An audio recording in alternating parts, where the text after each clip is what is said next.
The moon of Yalara Prime hung low over the weirwood forest, its pale light drifting through the phosphorescent canopy like silver mist. Lieutenant Mara Vec crouched at the edge of a moss-covered clearing, every sense sharpened. The air was heavy, with the scent of alien pollen and the faint hum of bioluminescent vines weaving through the trunks. Her breath came slow and steady in the darkness, each exhale a fleeting ghost that vanished into the night.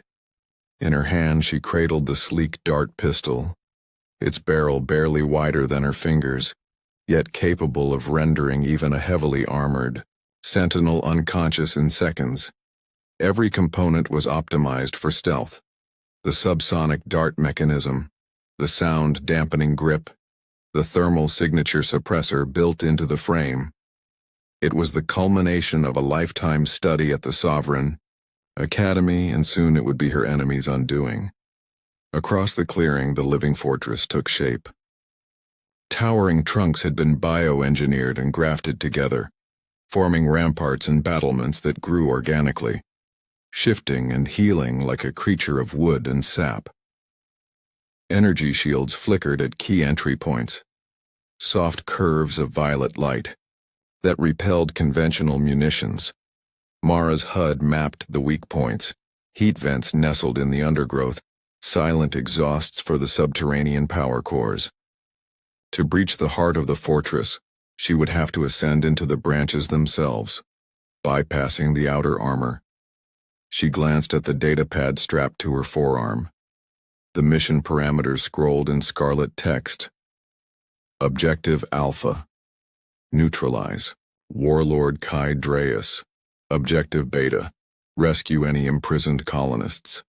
Extraction. Evade pursuit. Reach rendezvous coordinates. Grid 47-9. Her own homeworld, Ataris, lay deep in the outer colonies, its skies darkened by Dreas's mining operations.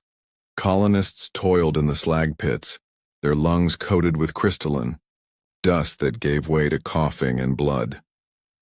Mara had lost her brother to that same fate, dragged off to the slave mines before he turned 20. Tonight, she would repay that debt.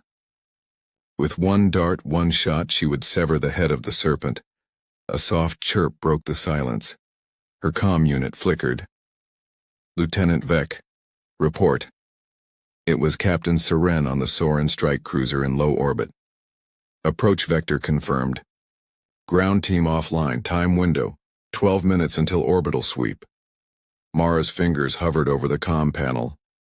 She switched to secure channel. I'm in position, I go dark. Understood. Good luck. She closed the interface. With one fluid motion, Mara transformed her stance. Weight shifted forward, boots digging into the soft earth. The magnetic spikes on her soles engaged, anchoring her even as she moved. She pressed a hand to the shimmering bark of the nearest wirewood tree, feeling its pulse through the micro-vibrations in her gloves. This giant lived, breathed, and observed. A single mistake might alert every biosensor woven into its form. Mara's dark suit absorbed the lunar glow, rendering her a shadow among shadows. She bent low and reached for her belt, where a set of climbing spikes awaited. Each was a masterpiece of compact engineering, detachable, spring-loaded tips that could bore into the resinous wood with the hiss of compressed gas. She slotted the first into her left gauntlet, then the second into her right thigh. Rising on silent boots, she began her ascent. The first few meters were the easiest. Sturdy branches stretched wide, their thick trunks providing ample purchase. Bioluminescent filaments coiled around limbs glowed pale green, lighting her path without revealing her presence to ground sentries. Every now and then, she paused to remove sap globs that hissed against her suit, wiping them on a cloth. The tree's living skin resisted intrusion. Its sap was corrosive, capable of eating through polymer fibers in seconds. Halfway to the lower battlements, Mara crouched on a wide horizontal bough. Below her, mechanical sentinels, tall, insectoid, constructs with angular armor plates, patrolled the perimeter, Their cylindrical eye stalks swept back and forth, scanning for anomalies. She held her breath as one passed directly beneath her, its servos creaking softly. Mara activated her cloaking membrane, bending light around her form. Only the faintest hint of displacement betrayed her presence. She watched until the sentinel vanished around the trunk's curve, then exhaled. The climb resumed. Higher and higher she went, each movement precise. At the level of the first shield dome, she paused again to attach a miniature transceiver to the underside of a branch. This device would hack the shield's control node, temporarily collapsing the barrier for her drop. It was a gamble, just 30 seconds of opening, enough for a single burst through, not a full incursion. But it was all she needed. Her suit's HUD read Oro Cornozo 724, 7 minutes until orbital sweep. Progressing upward, the wood grew darker, veins of glowing crimson sap pulsing through the bark. Here the tree's life was thick with engineering. Conductive filaments to power energy emitters, grafted muscle fibers for self-repair. It was a fortress built from the forest itself, an unholy union of nature and technology. Mara felt a ghost of reverence, quickly stamped out by resolve. She wasn't here to admire, she was here to kill a warlord. A distant rumble made her freeze. The transceiver blinked green, she'd hacked the shield. The dome above her dimmed, its violet shimmer ebbing into nothing. 6 minutes left. Tucking her tools away, Mara pressed her back against the trunk, aligning her boots on a concealed notch. She peered upward at the final limb that led into the citadel core. It was only a few meters ahead, but those 15 feet contained the turning point of her entire life. One misstep, and she'd fall not into freedom, but into the hands of Kydreus. She inhaled. Fingers tightening on the rifle-sized grappling hook at her back, she positioned its clamp, aimed, and fired. It hummed on silent jets, embedding itself in the bark, with a dry thud. Magnetic clamps engaged with a satisfying click. Mara shifted her weight, letting the grappler bear her as she moved into position. The clearing bold with moonlight lay beneath her, but she saw only the chamber ahead, the promise of confrontation, and the shadow of vengeance. Time was running out. Above, unseen, the fortress pulsed with life and awareness, and the hunt had only just begun. Mara's grappling hook held fast, the fine teeth of its magnetic claws biting into the resin-laced bark like a mechanical talon. She exhaled slowly, forcing her racing heart to steady. Below, the clearing spread wide as a silken tapestry, lit by the ghostly glow of Yalara Prime's 3 moons. Every moment brought her closer to the fortress's inner sanctum, and deeper into its unforgiving maw. She engaged her suit's microclimate regulator, drawing in cool, filtered air. The ascent beyond this point would grow steeper. The living battlements had been engineered to thwart climbers like her, their branches twisting into spirals and overhangs that challenged even the most practiced alpinists. But Mara had spent years training in zero-G and on the razor-sharp cliffs of Ataris, and her resolve was steel. Shouldering her pack, she extracted 2 more spring-loaded climbing spikes. With a wrist flick, each drove into the wood, tiny, piston-fired, anchors that emitted a hollow thunk muted by her suit's sound dampeners. The sap around them hissed and bubbled, a warning from the tree's biodefenses, but the spikes held firm. Mara tested her weight, then shifted her grip upward, planting her boots on a narrow overhang barely wider than her soles. Above her, bioluminescent fronds curled around a branch thick enough to support human weight. They glowed in rippling bands, of green and violet, illuminating a riot of veins etched into the wood like living circuitry. Mara squinted through her HUD's tachyon-enhancing filter. This was the first network junction, where the fortress routed power from the central core. The vines pulsed with energy. She could almost feel the hum beneath her gloves. She paused to attach a second micro-transceiver to one of the larger fronds. The device, barely bigger than her thumbnail, would feed false readings into the fortress's biostream, masking her thermal and electromagnetic signature as she climbed.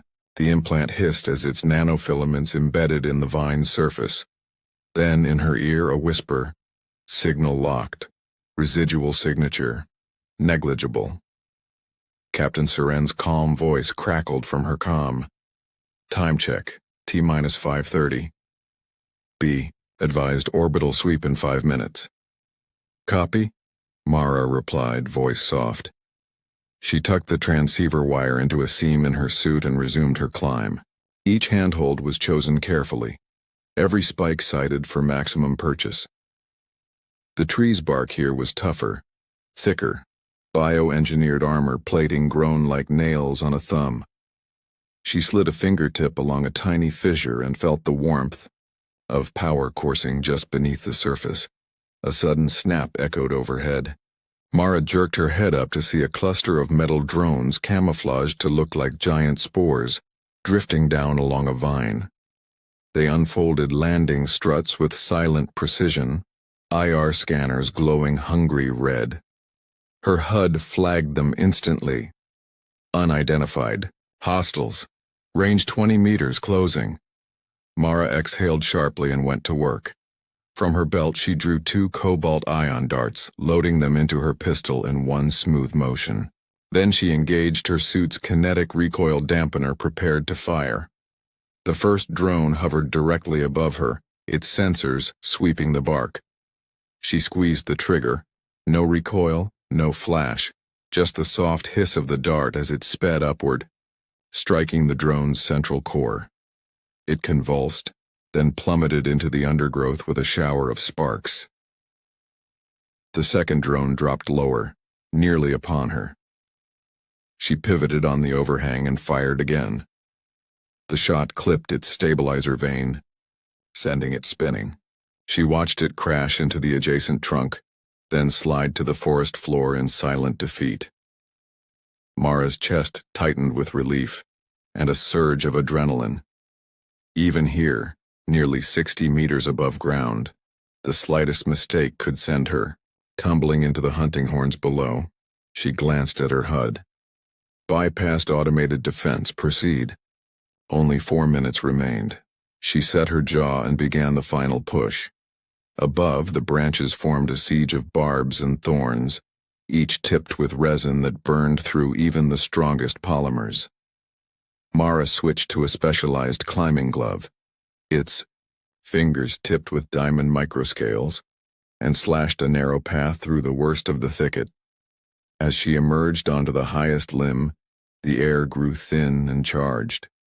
Crimson veins of sap pulsed visibly, flowing faster here, as though the tree's core was only a few meters away. Through the tangle of branches, she glimpsed the inner courtyard of the fortress, a web of wooden battlements interlaced with glowing, conduit-silent sentinels drifting on patrol lines. Mara placed her feet on the final girder, a massive root-like beam stretching toward the citadel's heart. She paused, bracing herself. In her belt pouch, she felt the weight of the last device she needed, a hydraulic burster capable of cracking through the living armor to create a hatch for her descent. One well-placed blast would open a corridor, one burst, one opportunity. She drew a deep breath, fingertips brushing the warm surface of the beam. Above, the fortress hummed, alive with awareness. Below, the alien forest held its breath. Mara tightened her grip on the burster's trigger. It was time to breach the heart of the wirewood and face the warlord who waited within. Mara's pulse thrummed in her ears as she settled onto the thick limb jutting out from the fortress's outer wall. The rhythmic pulse of crimson sap coursed beneath her gloves, a living heartbeat echoing through the wirewood's veins. Below her, the courtyard's drones had paused, as if sensing the tremor of her ascent. Above, the labyrinthine branches twisted out of sight, hiding the secrets of the citadel's inner sanctum. She wiped a bead of sweat from her brow and consulted her HUD. Shield ports clustered just ahead, feeding energy from the core to the dome, above. Pinpoint accuracy would collapse them for a scant 30 seconds. Enough for her to slip through, but not a moment more. Retrieving the micro-transceiver from her belt, she pressed it against the bark. Nanofilaments uncurled into the wooden burrowed, tapping directly into the fortress's bionetwork. A soft chime in her ear confirmed the link. Shield override primed. Sequence initiated on your mark. Mara allowed herself a fraction of a grin. In less than 2 minutes, she would breach the dome and be face to face with Dreas, or so she believed. She glanced upward at the paths she had carved through the living wall, each hidden spike and grafted hook a testament to her skill. This far up, mistake was death. Mercy was unknown. A soft click behind her froze every muscle in her body. The wirewood's breathing shifted, branches creaking into new positions. She spun, too late. A micro-drone, clad in resinous moss, hovered at the junction of the limb. Its dual photoreceptors glowed a penetrative red. Its silent rotors kicked up motes of sap. She barely had time to think. Mara's mind raced. EMP? Too close, would crack the branch. Dart pistol? Risked a miss. So she did what she trained for. She flipped open her wrist gauntlet and summoned a compact EMP disc, its surface shimmering with coiled circuits. With a practiced underhand throw, she lobbed it at the drone. It detonated in a silent pulse of violet light, frying every circuit in its vicinity. The micro-drone convulsed midair, its hushed whirs stuttering into silence. And then it plummeted, colliding with the bark in a shower of sparks. But the burst of energy had repercussions. The limb shuddered violently, resin splintered like glass, and a deep crack ran the length of the branch. Mara's heart stopped. She tensed, but gravity was already in motion. The limb split beneath her weight, tilting, with brutal speed. She lunged for her grappling hook, missed. The world tilted into a blur of phosphorescent green and violet as she slid toward the break. Her gloves scrabbled for purchase on the slick surface, but the sap was too fresh, too smooth. Her fingers slipped. With a deafening crack, the limb gave way. Mara's stomach dropped as she plummeted toward the courtyard, the wind roaring in her ears. For a moment, time stretched. She reached for anything, praying for a hold, but there was nothing but open air. Below, sentries froze, their optical sensors tracking her descent. In her periphery, the courtyard's shield dome shimmered, still, intact until her transceiver finished its override. But first, she had to survive. Her training took over. She triggered the grappler's backup thrusters, and a blast of compressed air slowed her fall. The magnetic talons of the hook bit into the trunk's side. Her suit jolted violently as it caught. Pain lanced through her shoulder, but she held on. Dangling 50 meters above the ground, Mara exhaled violently. Her suit's diagnostic beeped a warning. Structural integrity of the grappling line at 50%. The shield dome overhead winked out, replaced by an open slit of moonlit sky. Inserted into that opening was her only path forward. Clenching, her teeth, she hauled herself upward, each movement agony in her bruised shoulder. Branches snagged her armor, sap dripped into her hair. But the breach waited, bright and attainable, and so did the warlord at its heart. One slow, burning breath. Mara's boots thudded against living wood as she cleared the breached shield dome, heart hammering in time with the fortress's pulsing veins.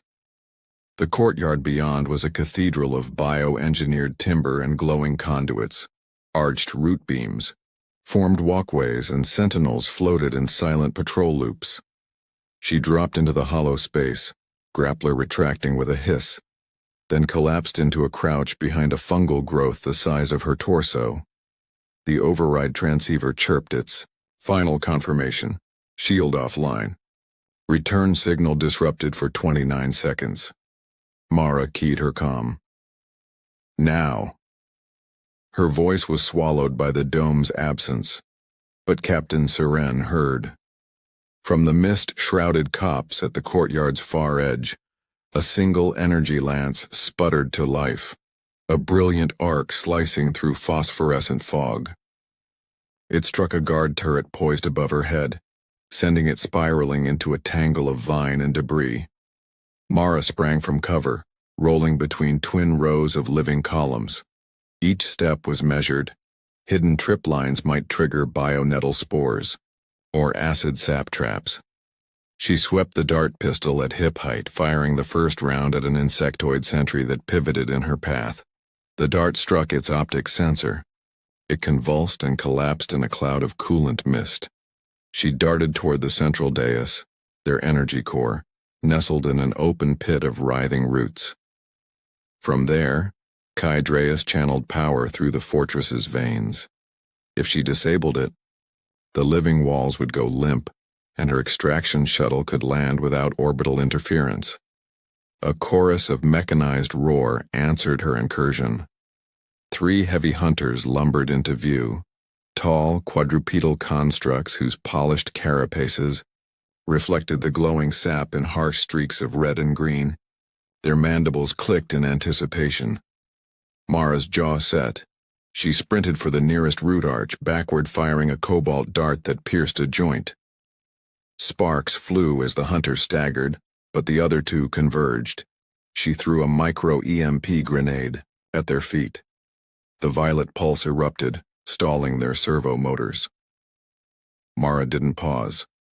She vaulted onto the root beam, wonking her balance as half the bearings seized. Wiping resin from her suit, she hauled herself over the edge and dropped, behind a coil of living conduit. Her suit's sensors flagged the core 20 meters ahead, its vines writhing like hungry serpents. She crept forward, pinning one hunter with a plasma net from her wrist module, then slicing through its limb with a monofilament blade. The final hunter, freed from the EMP, lunged, but Mara feinted left, rolled under its flank, and jammed her blade into its power generator. It exploded in a cascade of oil and flame. Smoke curled around Mara as she reached the dais. The core's root lattice pulsed rapidly, feeding energy upward. She planted hydraulic bursters along 3 main conduits, small charges that would shatter the living armor at her command. She thumbed the detonator. A synchronized boom rippled through the fortress. Vines cracked and shriveled. Sap geysered in thick sprays, and the great battlements creaked as if the entire citadel were groaning in agony.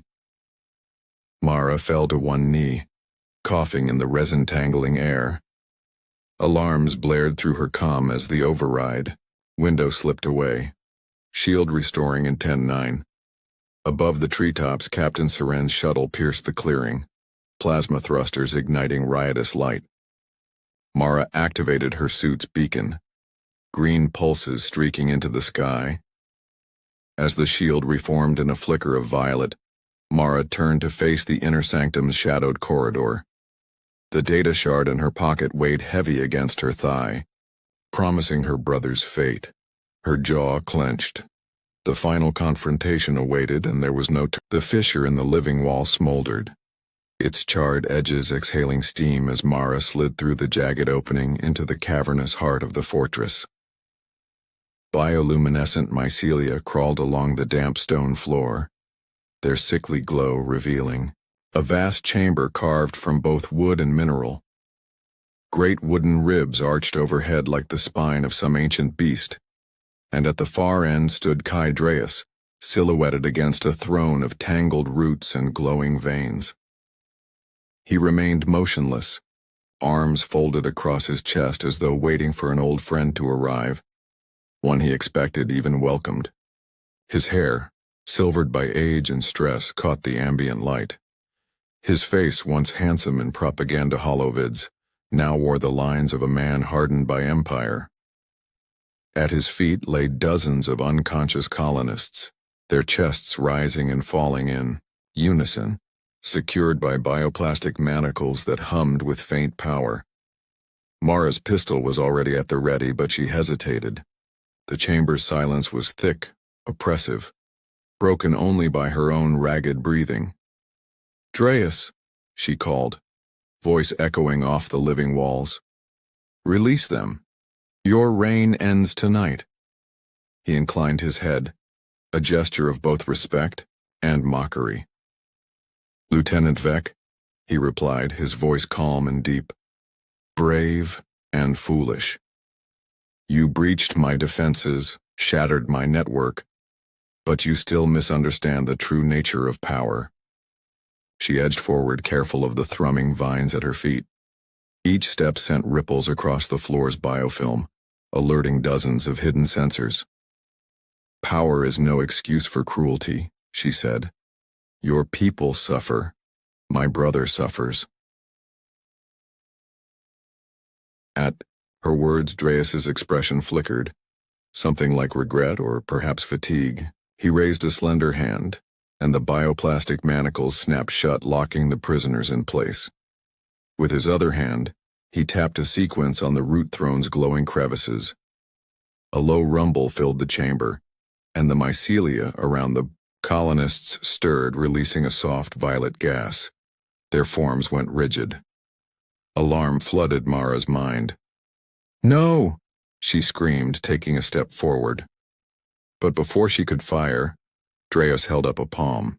From hidden panels in the walls, dozens of biotic guardians emerged, tall, spindly forms with limbs like skeletal branches. Their empty sockets glowed with a pale blue light, and in their gnarled grips, they wielded barbed whips of living tendon. Mara's pistol clicked on an empty chamber. She cursed under her breath. The final dart had been used earlier. Reaching back, she pulled a monofilament blade, its edge shimmering sharp. The guardians advanced in silent unison, vines tightening around her boots, drawing her closer to the throne. "You sought a clean kill," Dreas said, voice softer now. "But power is never clean." He stepped down from his throne, root lattice folding and retracting to give him a clear path. "Will you watch them die, or will you join me?" Mara's heart pounded as the gas drifted toward the prisoners. Her vision tunneled on her brother's face among the tangled forms. Rage surged. With a roar, she lunged past the guardians, slashing at the nearest one. The blade bit through living fiber with a hiss, but two others tripped her, their spindles wrapping around her arms to pin her. Pain flared as the resinous fibers tightened. Dreas stood above her, expression heavy.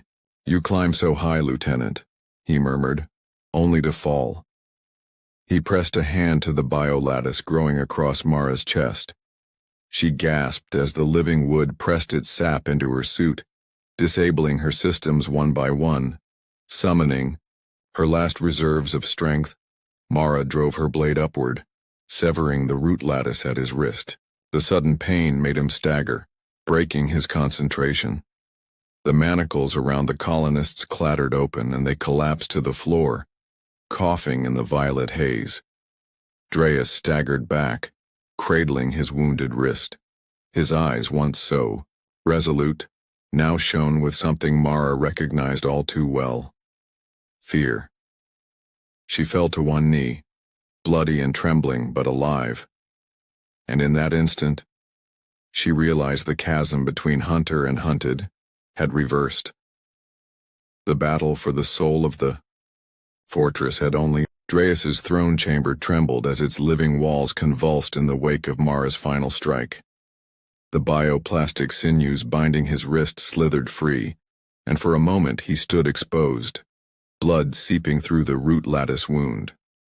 He pressed a trembling hand to his side and staggered forward, collapsing onto the warped plank floor. Mara sank to her knees beside him, every muscle screaming. The gas that had clouded the courtyard still lingered in her lungs, but her eyes burned with fierce triumph. Dreas's silver gaze met hers, and in it she saw something unexpected. Resignation. He lifted a trembling hand, revealing a data shard clenched between gnarled fingers. "Take it," he rasped. "It contains—" He coughed, eyes flickering. "The coordinates. He lives, Lieutenant. Promise me." His voice trailed off, into a rasping silence as the last vestiges of light dimmed in his eyes. Mara swallowed hard, snatching the shard and pressing a finger to the glowing symbol stamped on its surface. The lifeless warlord slumped to one side, the throne's roots rearranging into a mournful arch above him.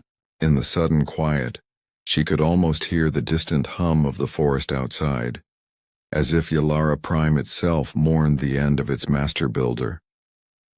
Rising unsteadily, Mara powered up her suit's locator beacon and tapped her comm. "Siren. Extraction. Now." The static hissed back in confirmation. Through the fissure in the living wall, she glimpsed the shuttle's landing thrusters igniting. Purple dust billowed upward, spinning motes of resin and fungal spores. But every second counted. The fortress, deprived of its heart, began to collapse. Vines writhed and snapped, showers of bioluminescent sap cascading like stars falling from the sky. Mara sprinted toward the fractured breach, the corridors behind her turning to writhing corridors of wood and fungus. She burst into the moonlit courtyard just as the first root beam split and fell. Beneath the shuttle's belly, a crowd of freed colonists stirred, blinking in the smoke-choked air. Among them, a tall figure in ragged coveralls, Mara's brother, pale but alive, caught her gaze. His eyes widened, disbelief and hope colliding. In a single moment, Mara dropped to one knee and held out the data shard. "We're going home." He grasped her hand, voice catching. "You did it." Above, the shuttle's ramp descended. Mara hauled him aboard, turning once to watch as the fortress's core shattered in a thunderous roar. A great wave of living wood burst skyward, a final scream from a creature betrayed at its heart. Inside the shuttle, Mara reclined against the bulkhead, her brother at her side. Through the viewport, Yalara Prime's moons faded as they climbed toward orbit. The data shard glowed softly on her palm, a promise of reconciliation for the colonies, of rebuilding what Dreas had torn asunder, and as the engines roared them toward home, Mara allowed herself a single weary smile.